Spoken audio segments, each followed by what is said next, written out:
I have an interesting viewpoint. Of course, I'm young on this. I tell stories. I'm a great storyteller. My students, when I taught, if we had to like extend in the classroom, it's like, oh, they're testing somewhere else. So I've gotten through my lesson. I'm like, cool, we're about to leave, but then, oh, we got to be in here another half hour. They're like, hey, I know what story time. Like, come on, like, let's go. And like, since they knew some of my stories, they'd be like, oh, so we have new freshmen now, right? So I remember when I was a freshman, you told us a story about this. So like, I'm a story person. Anyways, my freshman year at Miami was Thad Foote's last year before he retired. So my freshman gathering at the president's house was at Thad Foote's house. And then because I was in choir all my years, even before I was a music major, but in the top university chorale, the best group I'll ever be in, one of the best choirs around, we always did a little bit of outreach because, you got to make sure that you're good with administration. So we went over to the administration building and we, all 73 of us lined up the main central stairway. And then we serenaded and caroled and sung our songs and did an impromptu concert in the middle of the Ash administration building for President Foote. And at the end, we had a presentation for him. And thank you so much. We got this plaque from the School of Music and the University Chorale and all kinds of things like that. So I got to interact with him. And then Donna Shalala came in my sophomore year as university president, and she held that position until a few years ago when Julio Frank took over. So it's funny, again, I didn't know any of the Tad Foote stuff where he hated football and, but I saw it, and Tad Foote was also like 6'5". He was this massive dude. Like, they don't say this. Like, you walk in, and he's this big, tall dude, and he had that perfectly coiffed gray hair and everything. And he looked like what, on the description on the first, the You documentary. He's like, oh, he's this fuddy-duddy and da-da-da-da.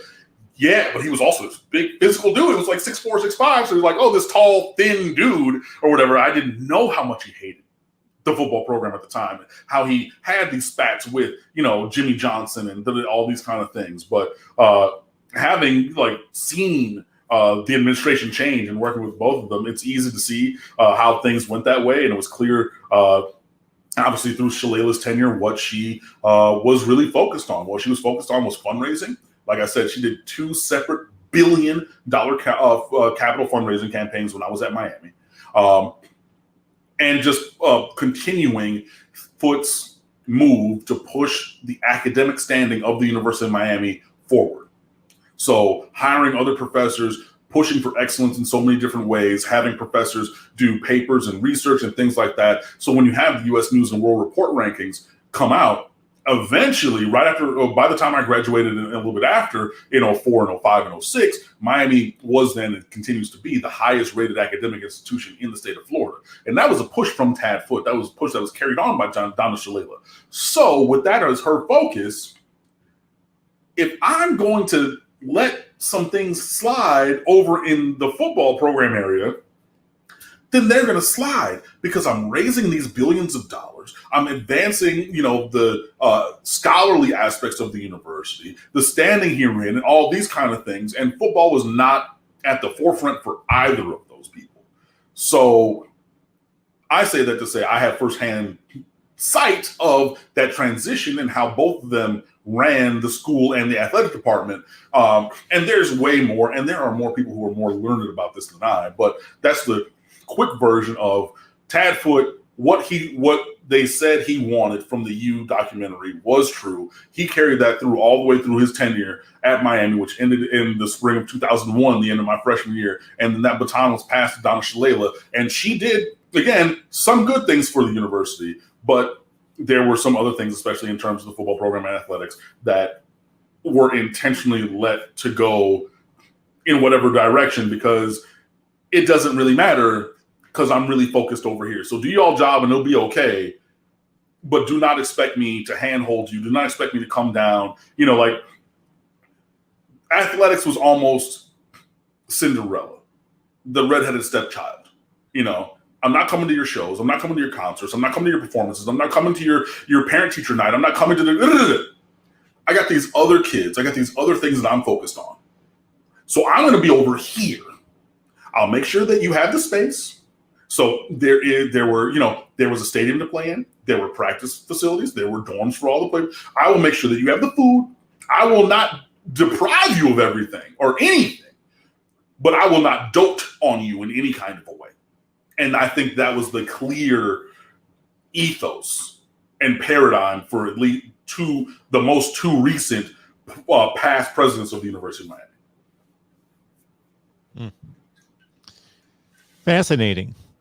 And finally, we've got Frank the Legendary. What do you feel the impact would be if Miami does win the ACC? It's going to be immediate in terms of recruiting, because then you have proof positive again of concept. Hey, all these things that were deficient now we have, so we can go back or continue with all these guys that we're recruiting against or recruiting players. So all the players that we're recruiting, we can continue to connect with them and say, hey, come here and do this. It's going to be, big for the individuals, because I think that there's going to be some draft prospects for individual players that improve if that were to happen.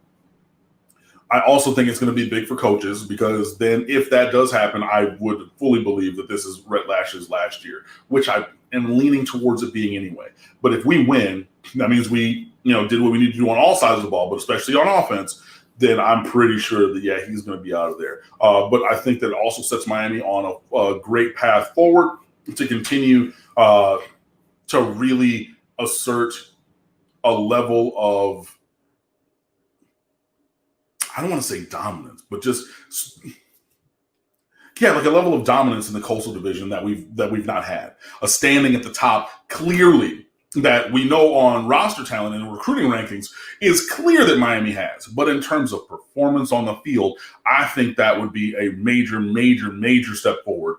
And even more so, that sets up Miami on a path for next year in the 2022 season to potentially then continue that, go back-to-back in the ACC Coastal at least, and then, see what happens in the ACC Championship game. But that would be a very, very good scenario for Miami to win the ACC, because, again, that means you're getting the ACC Championship game and beating Clemson this year, which been a while. Been a while since we beat Clemson at all. We've obviously never won the ACC Championship, so we've seen that. But, if Manny Diaz is saying, I'm the guy, I have the vision, and what I've done to pivot from my initial staff and my initial way of doing things, this works. Listen to me, right? You do that and you have that proof.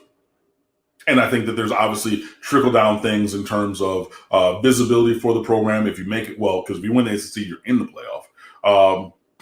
If you do things like that, recruiting, moving forward, and then if you win the ACC and Rhett Lashlee leaves, now who are you bringing in to replace him? That also puts you in a different stratosphere, I believe, of coach, to have somebody like Lashlee again come over and say, cool, this guy came in here, turned things around, we won the ACC, he's onto a head coaching job. This is you if you come down and do 3 or 4 years with me. Because I'm just looking for the next guy to plug in, because I got the system. I'm Manny Diaz. I know it. I figured it out. This team plays hard. This team does not quit.